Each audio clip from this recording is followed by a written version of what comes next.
Церемония передачи обломков самолета, на котором в годы Великой Отечественной войны летал герой России Мурат Оздоев, наполняет атмосферу волнением и трепетом. Жители собрались, чтобы воочию увидеть фрагменты истребителя Як-7Б. В январе 1944 года боевой самолет был подбит вражеской зениткой в Псковской области недалеко от города Новосокольники и на протяжении 80 лет пролежал на дне местного озера.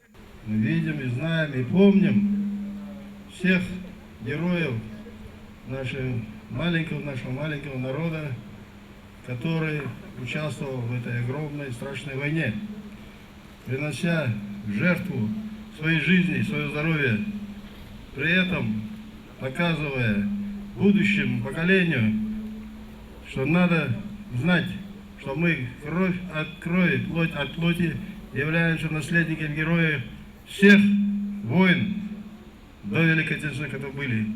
Обломки самолета начали искать с 1992 года, когда в Псковской области создали поисковый отряд. Первые находки были обнаружены и переданы Ингушетии еще несколько лет назад. Они хранятся в Музее краеведения в Назрани. Спустя 32 года, буквально месяц назад, обнаружили новые фрагменты воздушного судна. Это хвостовая часть, штурвал и двигатель, на котором указан номер, официально подтверждающий, что самолетом управлял Мурат Оздоев.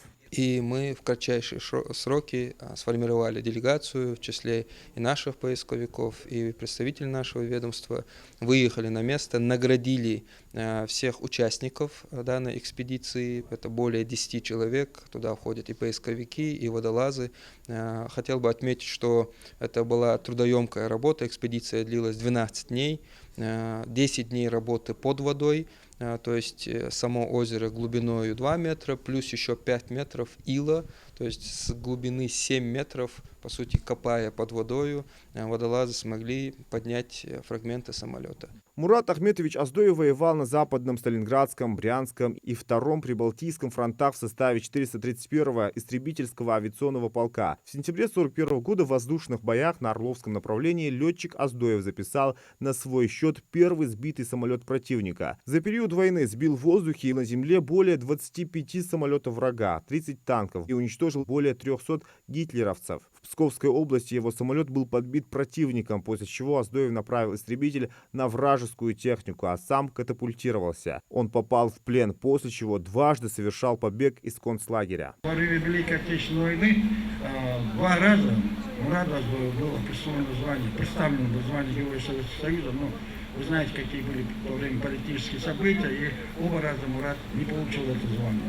Он совершил 258 боевых вылетов. Несмотря на то, что Мурат Оздоев попал в плен, он сумел вернуться на родину, где возглавил звено истребителей. В мае 1995 года за мужество и храбрость, проявленные в бою, Мурату Оздоеву присвоили звание Героя России. Мурат Ахметович также награжден орденами Боевого Красного Знамени, Отечественной войны 1 и 2 степеней, Красной Звезды. Присвоить воинское звание Героя Российской Федерации Оздоеву Мурату Ахметовичу, младшему лейтенанту в отставке. Новость о новой находке обломков самолета родственники ветеранов встретились с большой радостью и гордостью. С такими немыми свидетелями подвигов участника Великой Отечественной войны память о герое будет жить вечно, передаваясь из поколения в поколение.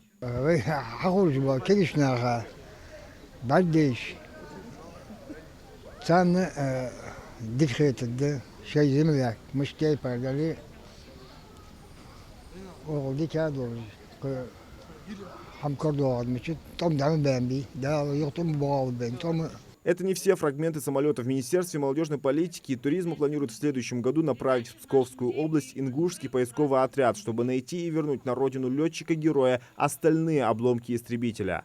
Поиски будут проходить не как обычно на поле, другими средствами, поэтому это осложняет поиски. И из-за этого нам нужно и финансирование, и рабочие руки.